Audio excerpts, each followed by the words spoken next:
Hello and welcome to Every Horror Movie on Netflix, this show where we watch, review, and discuss every horror movie on Netflix. Back again, it's me, Chris, and I'm here with Patrick. Hey. And Steven. Hey, I'm back. We brought him back. We killed the 9 people, we took 9 lives, and we resurrected Steven. Steven, have you learned your lesson about the next time you go to a funeral?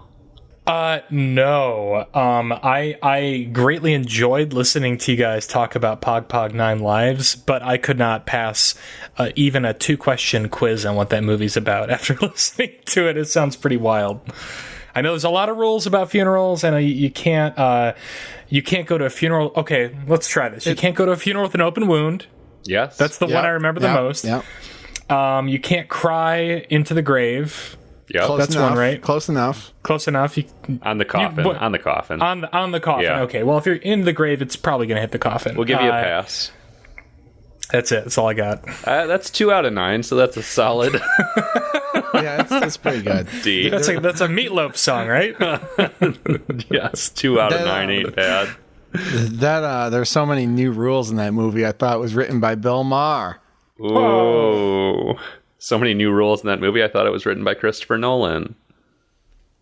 Ah. Womp womp. Okay. So yeah, this week we dusted ourselves off of Pog, and we watched Population 436. I picked that at the end of the last episode because it resonated strongly with a movie concept that I had myself long ago, since forgotten. But before we get into talking about that, let's, do a little horror catch up and talk about what else we might have consumed in the last couple of weeks that was horror related that our fans might want to hear about. Anyone want to begin? I got a couple. I'd rather be doing a podcast about every horror movie on Shudder, so I caught up with their 2. I'm just kidding. I love doing this show. Yeah, you get the fuck out then. You go find some people to do that show. What the hell, man? No, I did watch a couple of their new kind of big releases that have come out over the summer, both of which left me kind of lukewarm, but I don't regret seeing them. One is The Boy Behind the Door, which has gotten a lot of press. I don't know if you guys have heard of it. I didn't know anything going in, did not expect it to be a movie that is ostensibly about child sex trafficking. It doesn't go there. Like, when I say that, you're imagining all kinds of horrible things in your mind that you don't want to see. I'm imagining Hillary Clinton in a pizza place. It's got a little bit of that energy about halfway through, and maybe that's what's wrong with it. But it was kind of a cool movie, at least to see 2 really young kid actors doing great performances. And Ebert and Siskel would hate it because it's all about children in peril, but ostensibly these two boys are out playing, I think, after baseball practice. One of them is abducted, and the other goes after him. They both wind up in this kind of creepy house on the edge of town. They don't know what's going on. One of them is locked in a trunk. The other is locked up inside the house. The guy who abducted them doesn't anticipate that the kid who gets locked up in the trunk is going to get out and get into the house and try and save his friend. And we get a little bit of the kind of periphery of what might be going on in this house and why they've abducted these kids. But thank God we don't see anything or even hear anything intimated. And it's a story of survival that kind of goes off the rails once a really cartoonish, unexpected villain is introduced. Maybe halfway through the film, but it was pretty fun and kind of daring. I'd be curious to see what the director does next. And then I watched Jacob's Wife, the new movie with Barbara Crampton and Larry Fessenden. Is that a sequel to Jacob's Ladder? I wish. This is so I watched it with a friend that I thought, even from the poster, it's a monster movie, but I'm not going to say what kind of monster it is, because I watched this with a friend who had heard of it, who didn't know going in. I thought it was obvious, but apparently not. So there might be a little bit of fun to be had if you go in blind.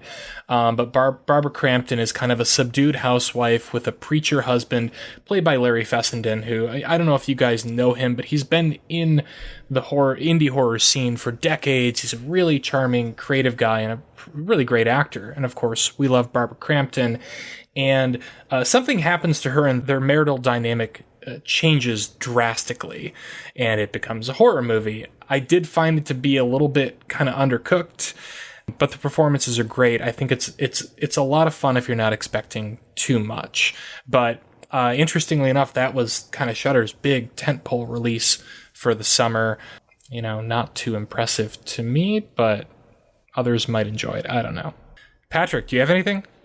I have been voraciously consuming and recently finished something that you recommended to me quite a while ago, Stephen, and in fact loaned to me back around Christmas.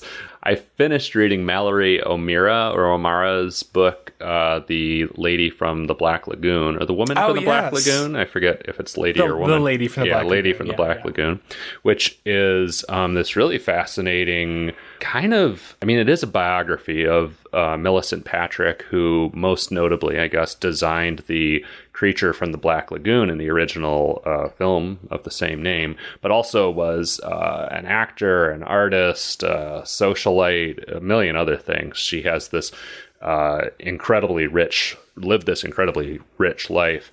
And Mallory O'Meara painstakingly, exhaustively researched Millicent Patrick's life, which there were very few tidbits about her out there, and kind of stitched it all together into this really, really compelling book that also weaves in Mallory's own experience in the film industry and why Millicent Patrick meant so much to her, and the story of tracking down all this information, tying it all very much into how the struggle that Millicent Patrick faced in the film industry back in her day is not all that different from the struggle that women still face getting into the film industry today. It was just a really compelling, funny, smart, again, exhaustively researched read, and I blew right through that in a few days. So highly recommend it, and thank you, Stephen, for recommending it to me. Chris, any news to share from you? Well, I watched Get Out again, which is still a perfect film, and I dipped back into The Telltale Lilac Bush and Other West Virginia Ghost Tales, a little book I picked up in a interpretive center in the mountains of West Virginia, and dip into from time to time. But they all suck, man. It's like... it's I think the book is compiled by like an academic who's kind of taking a folklorist approach and going around and actually collecting like word of mouth ghost stories from like old people in West Virginia. But like half these stories are like, some sort of creature, killed a sheep, and we shot at it, and it was never heard from again. I'm like, okay, that's great. So a little bit disappointing, but I like reading, because I've read Scary Stories to Tell in the Dark front to back about 500 times. So I need some new short story, spooky tale books to read at night. So if you're out there and you're listening and you have some good recommendations for, some bite-sized ghost stories that are good, let me know. Let me know what book to get. Hey, I want to say something at the top of the cast today before we get into the movie. I'm going to say something that we often say before we go down to the spoiler room, but it's on my mind this week. You know what? If you're listening and you love every horror movie on Netflix, go leave us a review on your podcast provider of choice, because you know what? We have 4.4 out of 5 stars on Apple Podcasts right now, and it's really chapping my gam. So get out there, leave us a nice review. Get us up to like 4.5. I'll take 4.5. Yeah, what is this pitchfork shit? I want round numbers. Exactly. And right now, if you rounded, we'd be at 4 out of 5 stars, which just not acceptable. I mean, it's better than Steven's score on Remembering Funeral Superstitions, but it's still not quite where we want to be. So go leave us a nice review if you like us and you enjoy what you're hearing. All right, guys. Well, let's move on to what we watched this week. For the show, we watched Population 436, a Canadian film from the year 2006, directed by one Michelle McLaren, and with some familiar faces, such as Jeremy Sisto from Suicide Kings. Yes, that's how I know him. Fuck. Oh wow, I know him from 6 Feet Under. Yeah, I was like, oh, we know him from TV, right? But no, I know him from Suicide Kings. He's the heroin addicted medical student. Fantastic. Thank you, Steven. Still haven't seen the movie, but we know Fred Durst from Limp Bizkit. Well, who's back in the zeitgeist? Improbably.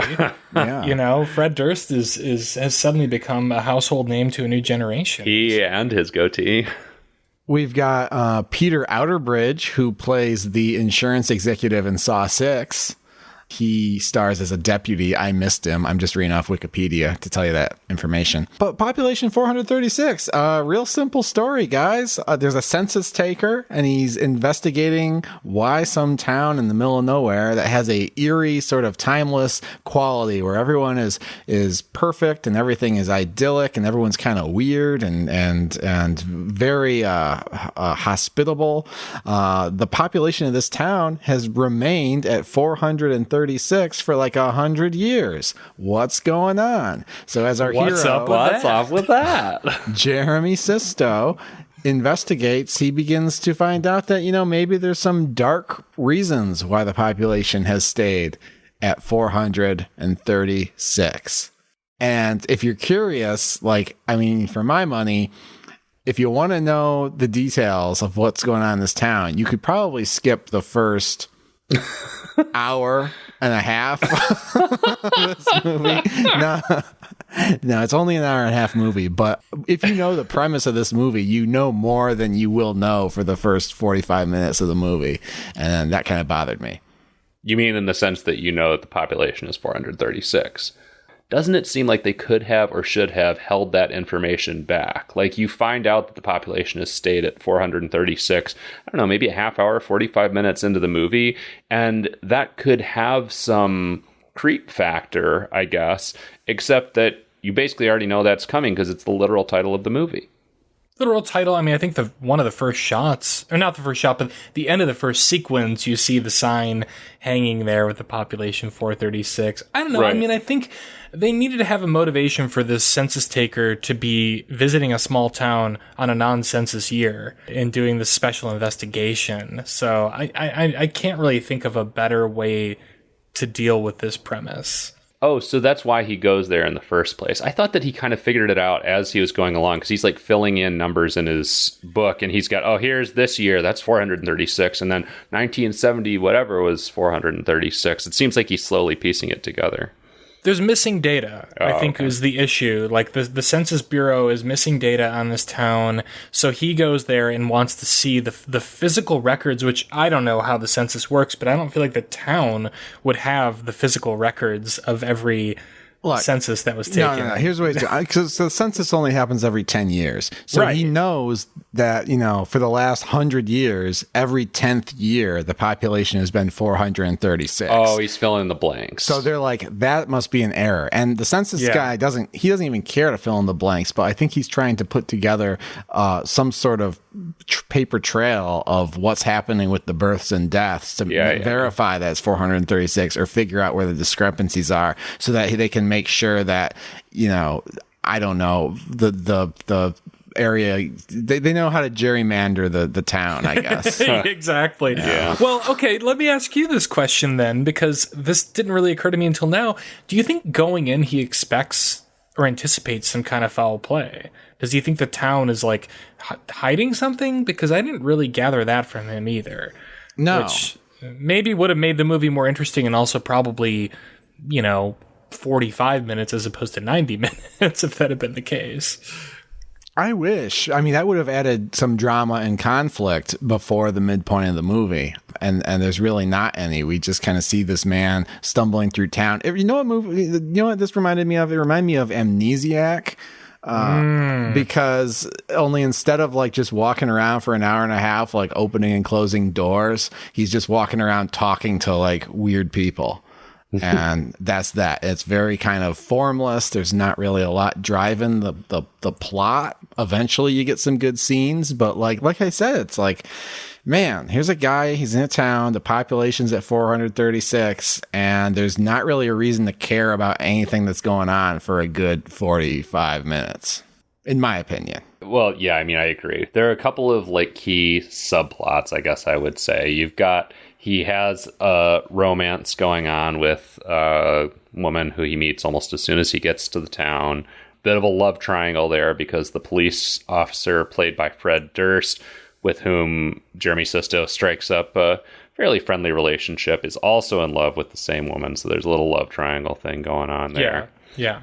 And we've also got some running business about how people in town have been afflicted by a fever, as they describe it. And I just spoke that in a way that suggests there's shady business afoot. And you can pretty clearly tell there's shady business afoot with the fever. So also, again, no spoilers there.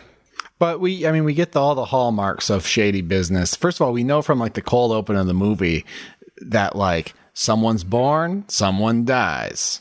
Yeah. And then you see, some rituals with a bunch of, the mayor and the cops and the townsfolk, and they're chanting and they're saying weird stuff and they're having like a lottery, and you're like, okay. So there's some reason why they're keeping the town at 436. In a movie like this, I'm more interested in what's going on than I am interested in why. Mm-hmm. And for this movie to basically tell you exactly what's happening in that cold open sequence with the birth and the death as someone's trying to escape town, it really took a lot of air out of this for me. Unless we're going to get a really good, interesting, like Lovecraftian explanation for what's behind this. And I mean, spoilers, I didn't feel that we did. That opening sequence was crazy. I lost my mind during that. We have rapidly intercut with each other a sequence of a man fleeing town in a truck and being pursued again by Officer Fred Durst, intercut with scenes of a baby being born. And I don't know, maybe I'm just dense. I hadn't quite connected it at that early stage, but I was like, why am I being shown these two things? And I guess it especially felt odd because it's not like the guy fleeing town is murdered or anything. He just happens to like run his truck off the road and then I guess die in the crash. So there's not even, you don't even necessarily get the sense of like this intentional sort of like malevolent balancing of the scales. It more has the sense of an accident that happens to coincide with a childbirth. Yeah. Mm-hmm. On the bright side, it's basically the only pregnancy/childbirth I've ever seen in a horror movie that goes well and has a happy baby. I mean, this whole thing to me, it was funny because at some point I thought this just feels like kind of a mediocre X-Files episode. Like there's a thought the same damn thing. I thought the same thing too. There's a crazy cold open. There's a town where kind of some weird things are going on. It's not the most compelling mystery. You kind of know where it's going. And I was just like, I just want Mulder and Scully here to liven things up. And it turns out that the director, Michelle MacLaren, has actually directed an episode of X-Files and has also been a co-executive producer of like 47 episodes of X-Files. So my hunch was correct, I guess.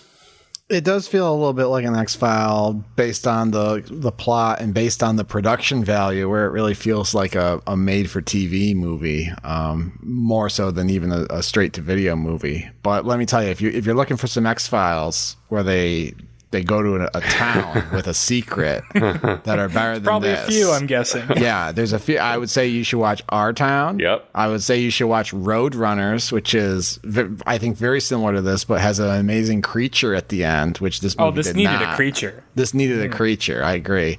And then you should also watch Red Museum, I think. From season 2, perhaps. Well, this also reminded me strongly of D. Verlet's or whatever that's called. Oh yeah, a little bit. Yeah, with the satanic PTO. Yeah. Sure. Yeah, that'd be. Yeah, there you go. Yeah. So go watch the X-Files. That's 4 hours worth of X-Files that you could watch and have a great time with. So I mean, I guess I'm gonna give this movie its flowers. because we haven't given it many so far. And, let's hear some flowers. I'm going to give those flowers to one Frederick Durst, who, no great love for this man for any other reason prior to seeing this movie. But I was like, all right, you know what? This guy's giving a pretty credible, natural performance. I believed the character. He was a hell of a lot better than Jeremy Sisto. My God. I was surprised and impressed, and surprised to be impressed by Fred Durst in this movie. He's not a terribly complex character, but I found him immediately charming. Yeah.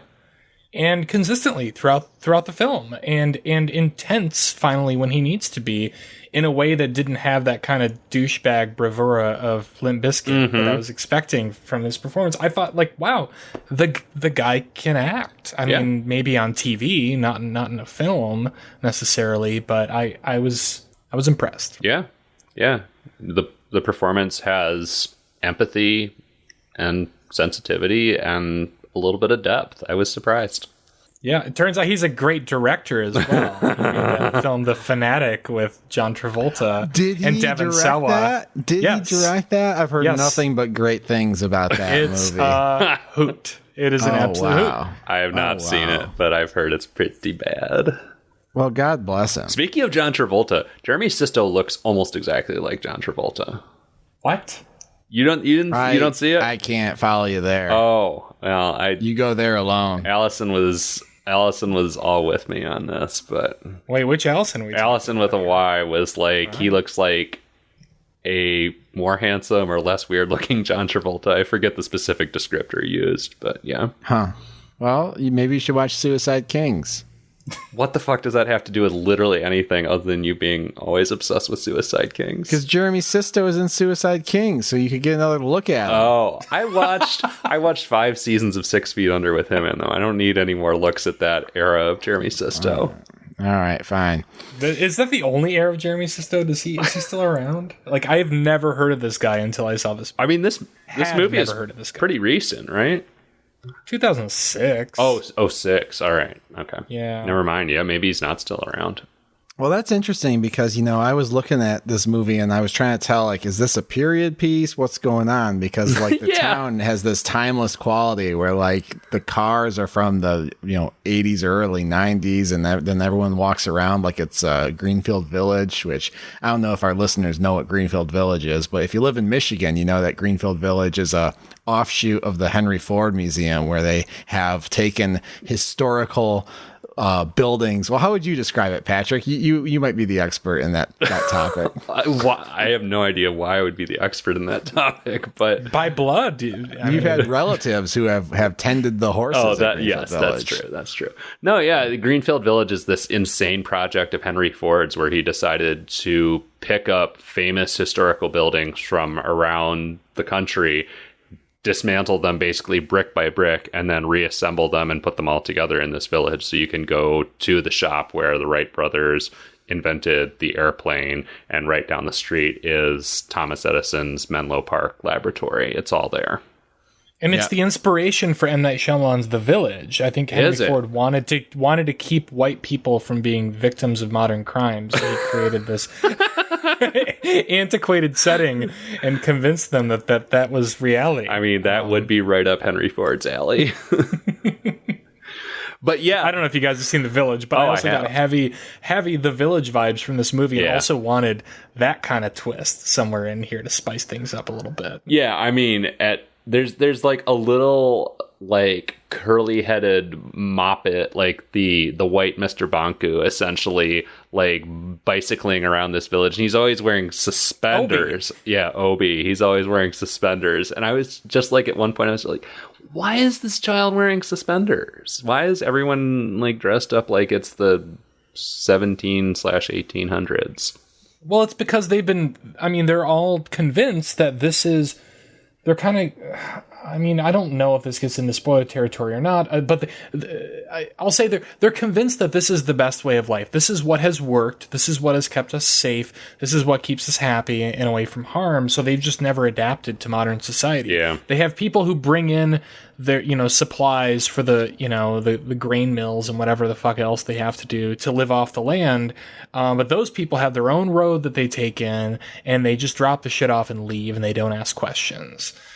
Mm-hmm. So I think they're trapped in time in a sort of way. Mm-hmm.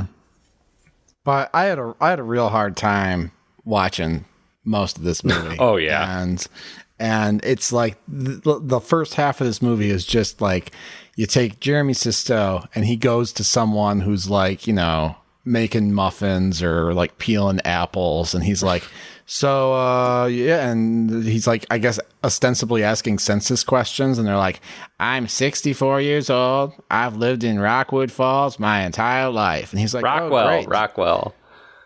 What did I say? Rockwood. Oh yeah. And then he says something like, what can you tell me about this other family? And they're like, oh no, they got the fever, I gotta go. And then he like goes to the next house and has the same conversation with somebody else, and like, oh, they got the fever, you might have to ask the mayor about that. And then he goes and asks the mayor, and he's like, hey, yep, they got the fever. It was terrible. I can't go for that. No can do. Yeah, it's a little too procedural. I mean, in a way that feels like a TV episode stretched out to an hour and a half. Like, we could have used maybe one of those encounters and maybe like a very brief one afterward. And that's all we need to know. It's all we need to see. But it felt like padding in that middle section. Mm-hmm. Well, are we stretching out this episode in similar fashion? Should we review it? I think we might have to go to the spoiler room a little bit early, just because it's so hard to talk about this movie until we can talk about like what the hell is going on. Mm-hmm. Yeah, I got nothing else to say. I guess this movie was a fucking sleeper. I'll review it. Review it. All right, let's do hear it, baby. I'm gonna give it a screw it, and what? it might be. It's one of the worst movies I've watched for this show. Wow. I hate to say it. I usually think of like the most like Be Afraid was like one of the worst movies I think I'd watched on this show. I would watch Be Afraid 20 times before I watch this movie again. Give me shadow people. Give me like, whatever else happened in Be Afraid. Give me a scene with a woman in a bathtub and like she's kind of half falls asleep and she puts her head in the water and goes, huh? And then there's like a shadow, like a hand over the edge of the tub that we see in like every other movie. Give me that scene. Mm-hmm. I don't need to see Jeremy Sisto going around talking to like mute kids in overalls on a tricycle for 45 minutes before anything happens. And the cinematography was terrible. Sometimes good cinematography will bail out a movie for me a little bit because at least things look interesting or look pretty. But this was just like they took their mini DV camera and default settings and went to some sun-drenched village and shot it for TV. I can't fuck with this movie. The back half was more enjoyable because things actually start happening and some people die, and there are some very good moments. There is one moment in particular that will be burned into my mind until I die, but oh wow, not worth it. Screw it. Patrick, I'm so curious to know what the moment was that was burned into your head until you die. But yeah, it's a screw it for me as well. I don't think that's any surprise. It was quite dull. I will admit it did not fully captivate me the first time around, by which I mean I got super distracted and was looking at my phone and other things while I was watching it. So I actually went back and revisited portions that I had been checked out for before we did this episode.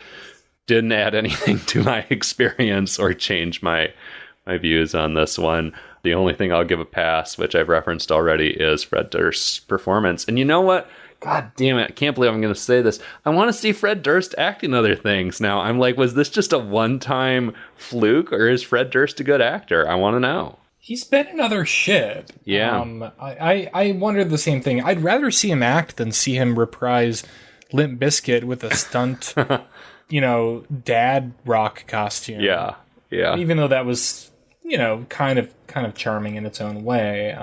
Holy shit, he has 40 acting credits in IMDb. Wow. A lot of them are music videos, but I got work to do. It's time to watch every Limp Bizkit movie ever, or every Fred Durst movie ever. New podcast. What is your rating, Steven? I'll give it a screw it. I feel like that just goes without saying, but I will say I've been under a lot of stress lately, and I found this movie to be oddly calming, just engaging enough. I wasn't checking my phone during it. I mean, it kind of lulled me into complacency. And I think there's the tease that maybe there's going to be some greater threat. I was getting like Lovecraft vibes early on. Maybe there's, there's some kind of, cosmic demon behind all this, whatever. Of course, that doesn't pay off. But I didn't hate it. I felt like for a middle-of-the-road, straight-to-video movie with a surprise Fred Durst performance, it was about as good as I could expect it to be. I wouldn't recommend it to anyone, but I don't regret having seen it. If anything, it inspired me to want to write more. It's one of those movies where I was like, oh, there's like a germ of an idea here that I want to turn into something else. Unfortunately, Chris has already gotten to that, apparently. But maybe I can finish my screenplay before he can. Yeah, I found it inspirational as well, because I abandoned that idea a while ago because I was like, this idea just doesn't have legs. Wait, what was your idea? About the Scarecrow Festival. Oh, right. Okay, yeah. Yeah, it's the same thing. Census taker investigating discrepancies, but he finds out that they're turning people into scarecrows. Yeah, which is much more interesting. I was like, that's not good, but it would have been better than this. So that idea is kind of a stunt in and of itself. It's just sort of like not to cheapen it in any way whatsoever, but like on the surface, there's no, you've not talked about any sort of like thematic underpinnings behind the Scarecrow Festival. It's just like, it's a concept. It's high concept. I'll work it in there. You will work it in there. And that's something this movie doesn't do, which is why I relegate it to a screw it, in that like, it's got a great concept, but it doesn't really do anything with it. It doesn't have anything to say about society or human nature. It's saying reject modernity, embrace tradition. All right. Well, we'll pack it in and go down to the spoiler room. Go watch Population 436 if you're interested after those stellar reviews. Otherwise, you can come down and we'll spoil everything. See you soon.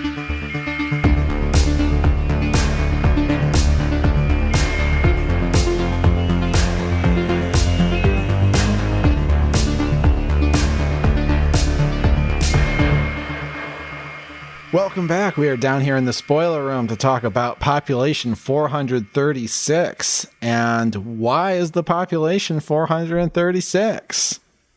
Because every time somebody new comes to the town, somebody's got to die. They got to maintain the population. They got to keep it at 436. They got to maintain the balance.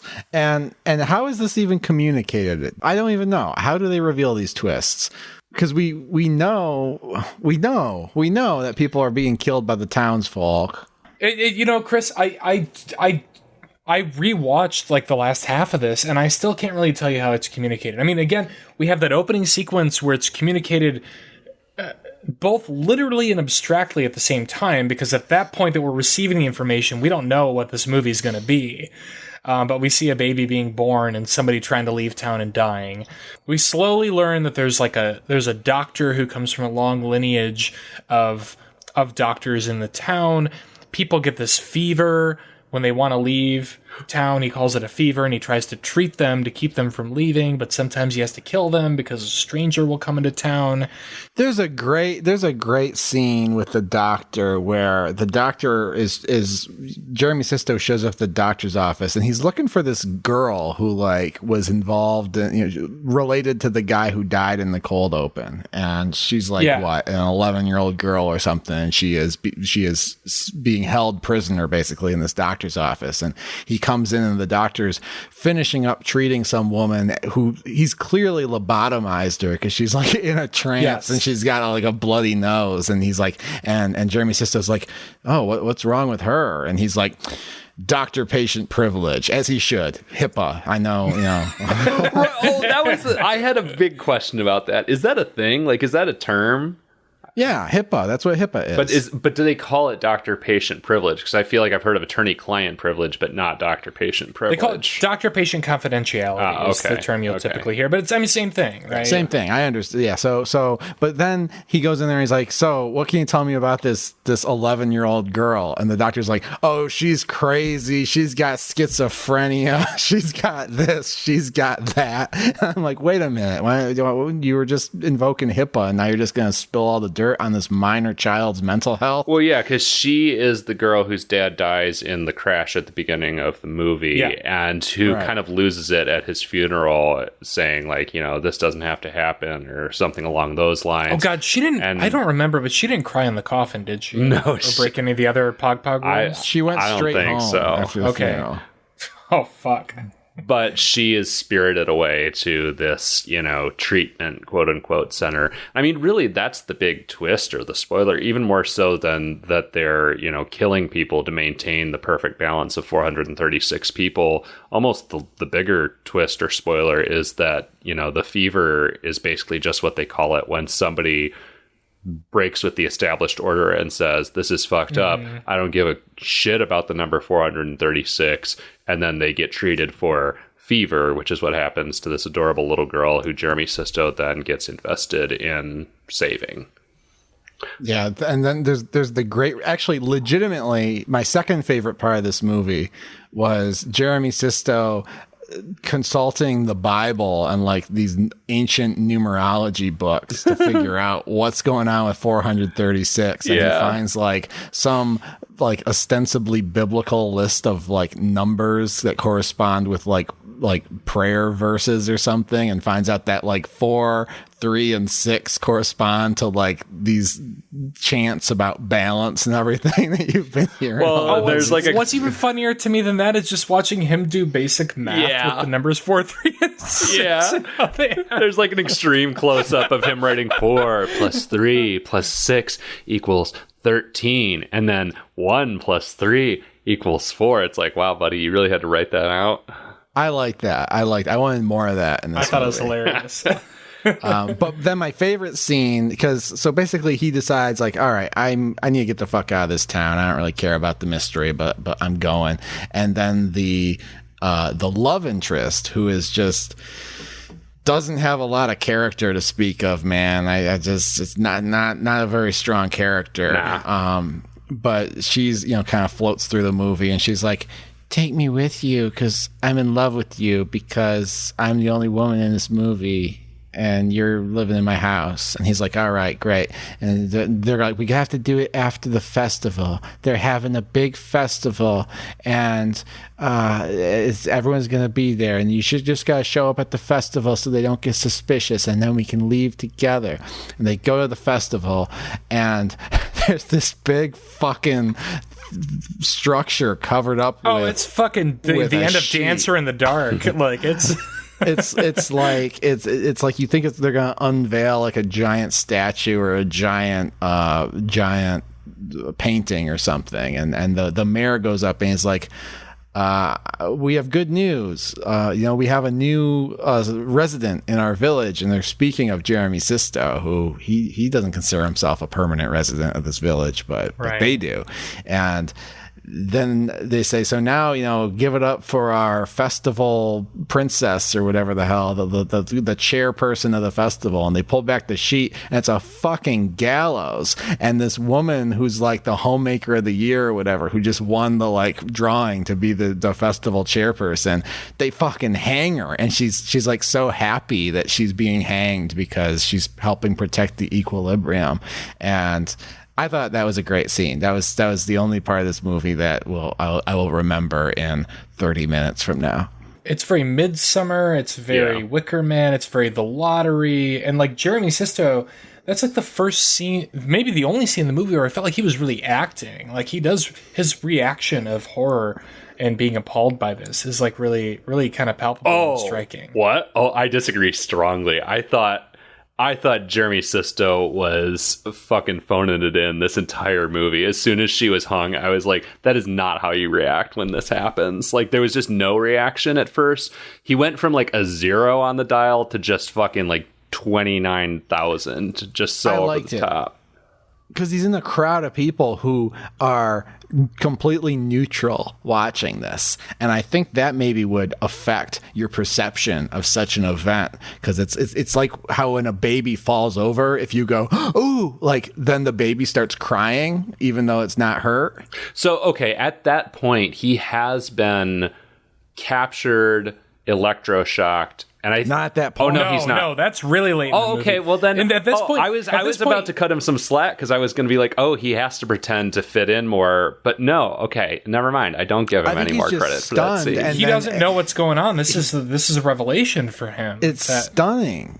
Yeah. And then I think it slowly starts to sink in what happened, and he gets more and more agitated, and then he drops the only F-bomb in the movie. He's like, the fuck are you guys doing? And then he gets dogpiled like Morpheus by all the riot cops in the bathroom in the Matrix, and they take him away. So, Chris, were you surprised that someone died at that event, or just the way she died, or what surprised you? Because actually that scene was not that. I was like, okay, yep, that's what I thought was going to happen, basically. That's how I felt too, Patrick. Well, the movie had been pretty slow going till that point. I wasn't expecting them to just straight up hang somebody in the public square so abruptly, I guess. And I was like, okay, we found our gear in this movie.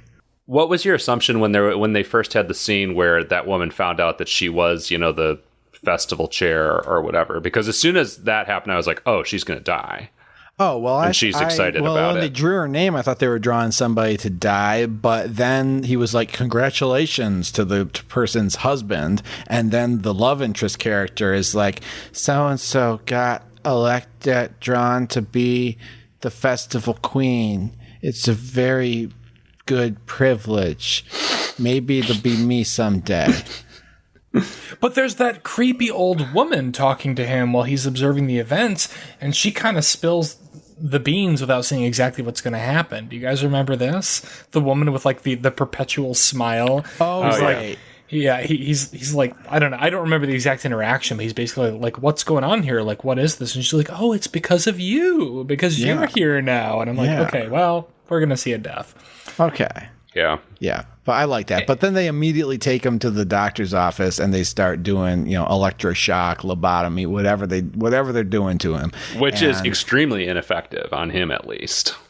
Right. Maybe it's like they electroshock you, and then if that doesn't work, then they lobotomize you. I don't know. But they shock him. But then that's when we get all this exposition where like everybody who's anybody in this town circles around him, and they're like, all right, let me take you back to 1888 and the fire of, the blah, blah, blah. And so they tell him all about how there, was a horrible fire or something. And then basically they decided that 463 was the good population to have. And if you have more, you're asking for trouble from God. And so that's what they do. They maintain the balance, and everybody goes along with it, because if you don't go along with it, you get lobotomized into complacency by the good doctor and his fake diploma from a diploma mill online university. I have a question. This is one of the more bizarre moments of the movie to me, and I feel really dumb, but maybe it's the movie. But do y'all remember the scene, wherever he's, holed up in the doctor's compound, when there's that, like, Leave It to Beaver family in the jail cell having lunch together? Yeah. And they're notably dressed in garb that is like 60s. Far advanced from anyone else in the town. Yeah, like 1960s, 50s kind of clothing. Maybe they're trying to modernize. Maybe that's a prototype family. They're working on a new program. Maybe. Could be. I like that idea, but it just felt like it kind of dropped in and out and like unceremoniously, and we're left with no time to think about the implications of it. Yeah. And they seem to only have a dining room. Like, they don't have bedrooms, they don't have a bathroom or anything. They're just like eternally eating like 50s style lunch, apple pie together. TV dinners. Blueberry muffins. best blueberry muffins this side of the Mississippi River. Is that so? That's what the mayor says, yeah. But Jeremy Sisto finds out that Bay has been lobotomized. Lobotomized. Which, yeah, I don't know. That whole subplot was pretty cringe. And then this movie has a habit of, like, maybe the way you guys responded to the gallows scene, but, like, Bay's been lobotomized. And there's no real, it's not very deft how they reveal that. You basically just have Jeremy Sisto like, hey, come on. Hey, what's wrong? And then you see like the lobotomy mark, and then you see her face. Yeah. She's like, I like being here now. And it's like, I don't know. I feel like it just would have been a twist in a different movie that maybe hit a little harder.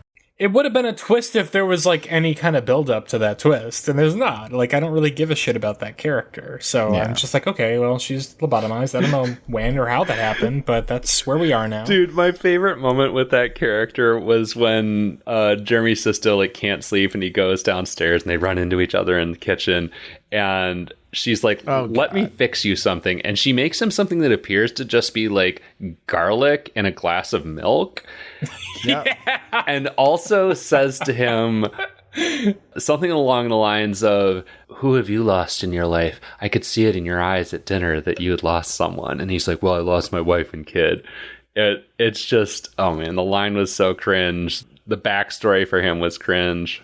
The only time he would have revealed that during dinner is when he was asked by the host, like, do you have a wife or any kids? So if she read something into his face, it's kind of clear who he lost. Yeah. But no, the dialogue in this movie is, we haven't talked about that. It's fucking atrocious. I knew you were going to, I knew that was the word you were going to use. Yeah. It's some of the worst dialogue I've ever heard in any movie. Yeah. It's bad. Oh my God. I mean, even early on, before Jeremy Sisto gets to the town and he stops at a gas station, he's asking where the town is, and the two people he encounters kind of, sulk into the shadows. He just says, seemingly to no one, well, Toto, we're not in Kansas anymore. Like, we've never heard anybody make a joke about that line. There just happens to be a dog beneath his feet. We cut to that. But I was just like, oh my God, really? Like, that's the best they could come up with? Like, why even include a rote routine joke like that? It's the I don't like the Wizard of Oz that much, but it's like the old thing of like, don't reference a better movie than the one that you're making. Mm-hmm. And this made me want to turn it off and watch the Wizard of Oz. I did watch a bit of the Wizard of Oz after I stopped watching this, actually. Wow. I love that movie. That's random. Yeah, but like I remember he gets to the town and like the mayor greets him, and then as the mayor's saying him off on his way, he's like, well, remember, we're a town that takes its traditions very seriously, so be careful of that. And I'm like, this is not anything anyone would ever say. Right. And is there no more interesting way that you can show me that the town has traditions it takes seriously? Fucking Resident Evil 4 does it better than that. You go to the village. It's like the first scene of the game. You go to the village and there's like people trying to kill you and you're running away from them. And then after a certain period of time, the church bell rings and everyone just like stops chasing you and like walks over to the church. That tells you all you need to know about the traditions in that town and that they're taken seriously. This director should have played Resident Evil 4. I don't know that we should blame the director. I actually found this movie, maybe controversial take, there were a few moments in this where I was like, oh, this director knows what she's doing. Like, there's some interesting compositions. Yeah, a lot of it's bland, but there are a couple of moments where I was like, oh, that's a creative way to shoot this. Or like that you went a little bit out of your way. And clearly she's a very successful TV director. She's worked on Breaking Bad, Game of Thrones, Better Call Saul, like anything you can think of. This was clearly her kind of trying to get her footing on feature filmmaking. Didn't seem to work out, but her career has paid dividends. But the writing is really the problem with this. I mean, this feels like a first draft screenplay on every level. I mean, in that scene that I referenced with Jeremy Sisto and Bay, because who the fuck knows what these characters' names are? I don't remember. Courtney, that was Courtney, her name. There you go. Oh, of course. Where they're sitting at the dinner table at, dark 30. To me, their expressions looked like people who were trying not to laugh at the material that they were reading. And I'm sure that's not the case. I'm sure they were trying to put across some of their characters' mutual enjoyment in each other or whatever. But to me, it just looked like two actors trying not to laugh at bad dialogue. It was bad.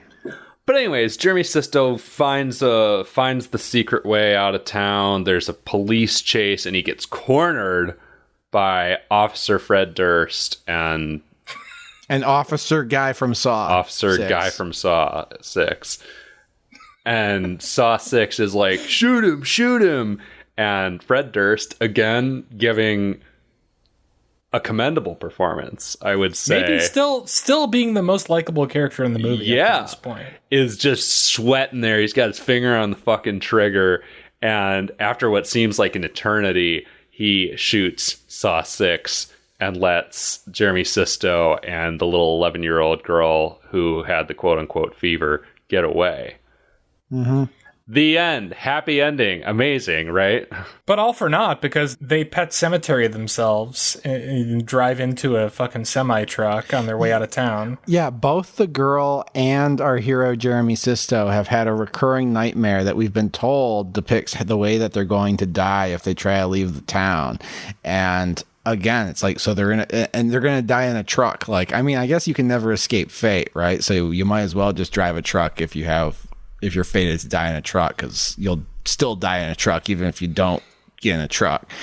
That's what happened to Oedipus. There is a literal line where Jeremy Sisto explains what a self-fulfilling prophecy is, like 10 minutes before this happens. Right. But it's so puzzling because it introduces a certain supernatural element to all this, that essentially he's been having premonitions of his death throughout this film, and that indeed, as soon as he leaves the town, he is struck down by something that seems not to have been orchestrated by the leaders of the town, and it almost seems to reinforce the idea that this town is blessed by God, and it is supposed to stay at population 436, which is a little mind-boggling at this stage in the game.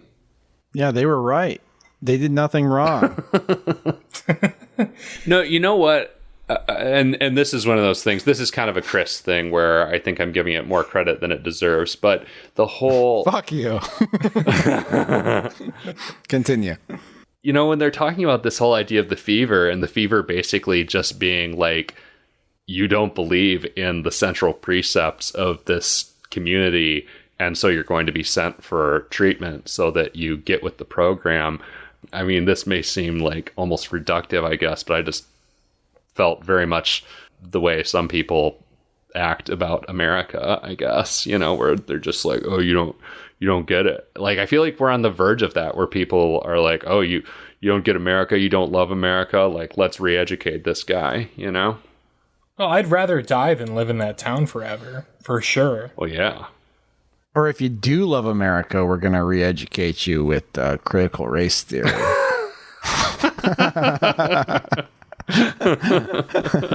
I kid. Yeah, I don't know. I really don't know what this movie's trying to say. Sure, why not? No, I am pretty sure that's not there. It just reminded me strongly of the way, I don't know, shit seems to be going these days. I mean, that's the thing. Yeah, if you want to read into the ending, then it's like, because the townspeople end up ultimately, I don't know if the movie intends to validate the townspeople like that, but it certainly does. Yeah. Because it turns out, yeah, there's divine intervention at play. In the form of a big fucking semi-truck.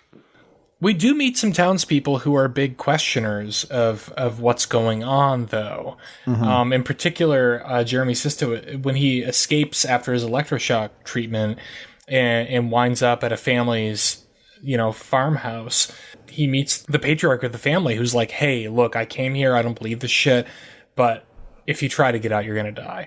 So he's like found a way to like make his peace with living within this awful system. I found that really interesting, but it doesn't really pay off. It just feels like an interesting kernel of an idea that, again, maybe with a couple more drafts of a screenplay, a few more passes, we could have fleshed out some more themes here. I like that. I like that guy. I like the scene around that situation. I like the stuff with Fred Durst's, kind of moral dilemma. And I wish that there had been more of that, and that the movie were more about exploring the way humans behave and think in this kind of environment than it was just like Jeremy Sisto peeling apples and, That apple peeling scene was egregious. Doing math. I LOL'd at that. And it's like he's a city slicker from Chicago, and she's like, "You ever eat an apple before?" He's like, "No." "You ever peel an apple? Try it." He's like, I don't know what I'm doing. Oh my god, talk about bad dialogue. Stray thought here. Somebody asks him, like, he's like, "So you ever been?" I think it might be that scene. So he's like, "So you've ever been to Chicago?" And she's like, "No. What's it like?" And he's like, "Well, we have the 4 seasons: winter, winter, winter, and 4th of July." 4th of July. I'm like, God damn, what a fucking basic, stupid ass line to write in a movie. That speaks to what Patrick was saying, that 4th of July is in there for a reason. I mean, it's a stretch, but themes. it's possible. Themes. Mm-hmm.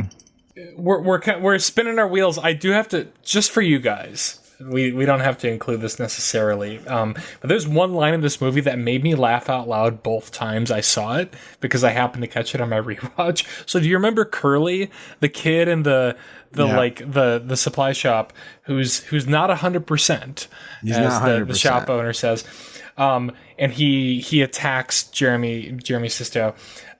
Later, when Jeremy Sisto comes back and he's like figured everything out, Curly just like stares at him for a while, and he's like, "Welcome to the town."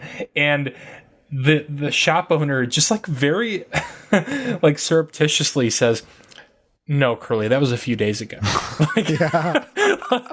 And I laughed so hard because it's like the kid has forgotten that he tried to kill this character before. The shop owner is just like so used to how much this kid fucks up. Mm-hmm. That was genuinely funny to me. Mm-hmm. Well, they all kind of have a script, and that brings us actually to the last scene of the movie, because the last scene of the movie, after our hero and the innocent little girl just gets run over by a big truck, we see Jeremy Sisto's co-worker from the Census Bureau, who was in one other scene. It's like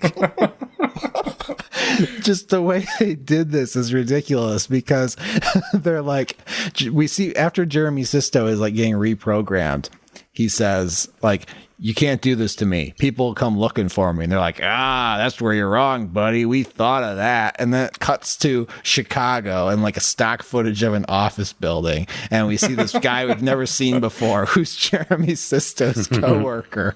And he's opening an envelope that's like, "Dear Bob, I've decided to spend the rest of my life here. This is a great town. Don't come looking for me. Your friend, Jeremy Sisto." And there's a picture of him and Courtney like hugging. I liked that, actually. I loved that.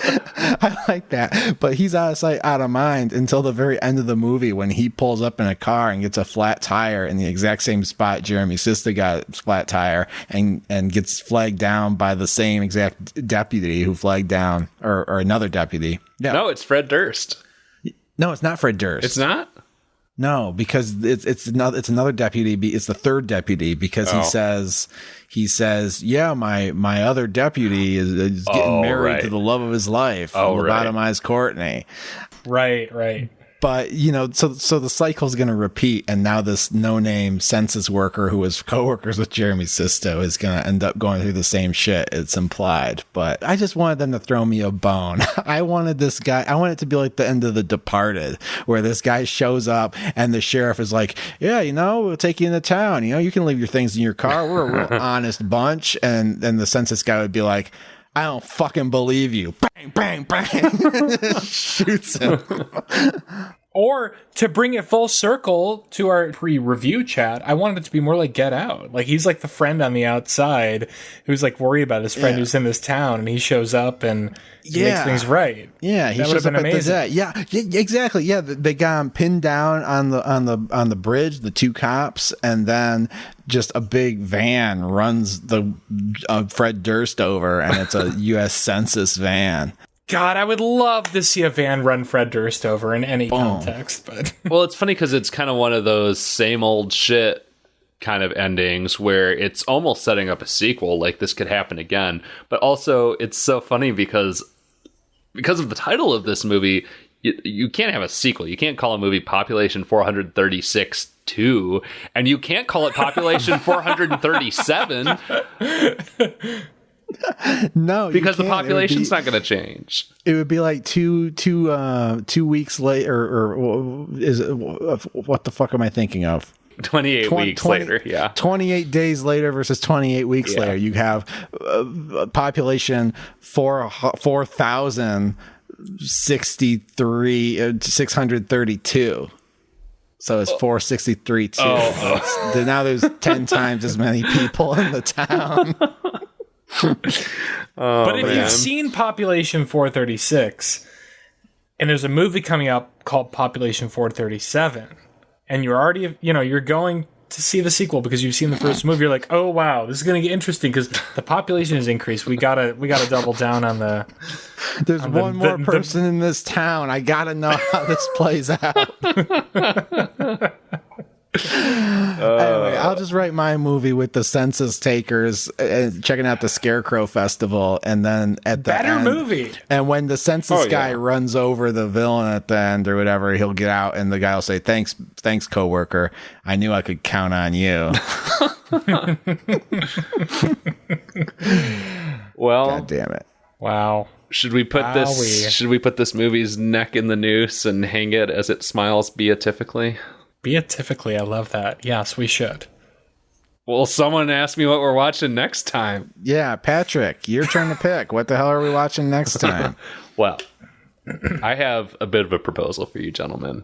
An indecent proposal, if you will. God. Are we watching Indecent Proposal? Oh, I wish that was on Netflix. Every erotic thriller on Netflix? Well, that's the show I'm going to start. I mean, it's funny you say that because technically we are kind of breaking the formula, breaking from our normal genre with my pick for next episode. The movie we're going to watch, if you guys approve it, if you're okay with this, because obviously this goes against the rules. I don't like where this is going at all. Haven't you learned anything from the last two movies? From the last two movies we watched, haven't you learned anything about transgressing the rules?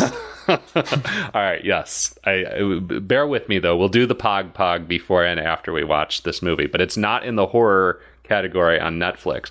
The movie I want to watch, if y'all are down, is Twilight. No. Oh, yeah. I mean, you got a vampire and you got a werewolf. How is what that? More do you need? I mean, if there's a vampire movie that wouldn't be included in the horror category, that'd be it. That'd be the one. They put Booth Noth in the fucking horror category. Right, but not Twilight? They should put Twilight in the horror category. Absolutely. Yeah, I'm not disagreeing with you. I saw that the whole franchise was on Netflix. I have seen the last 2 or 3, I think, but I've never actually seen at least the first 2. You've not seen the OG? I've not seen the OG, and I'm so curious to. Oh, you're going to have a blast. It's amazing. It's so fun. It's just a hoot a minute. It's so wild and crazy and stupid and over the top. Oh my God. Well, with that reaction, that endorsement, I'm so much more excited now. It's going to be wild. We're going to have to cut a lot out, I'm sure, but that'll be great. Okay. We'll be here next time. We're going to be glittering. Oh, we'll be sparkling for sparkling. Sure. All right. That's the term. God damn it. Glittering. I love glittering as a verb, though. We're going to be glittering instead. I'm going to use Fuck sparkling. Glittering is the new sparkling. No. All right. Well, that's our show. As always, reach out to us online at hashtag at EHMONcast. That's our handle on the social media networks that matter. So check us out. Leave us a message. Tell us what you thought of Population 436. And, would you watch Population 437? Or Population 4,362. Yeah. Like Patrick said, leave us a review on your podcast service of choice. We always like that. And we need to get our star rating up to a more blessed number with solid numerology, not this 4.5 shit. It's a bad verse. But that's all we got for you. So join us again in 2 weeks when we discuss I don't even know how you describe it. A Titanic film. Renowned. It's the most Titanic romance film. Acclaimed. Since Titanic. But we're going to be watching Twilight. So join us in 2 weeks for Twilight. And until then, for every horror movie on Netflix, I'm Chris. I'm glittering. I'm Steven. See you next time.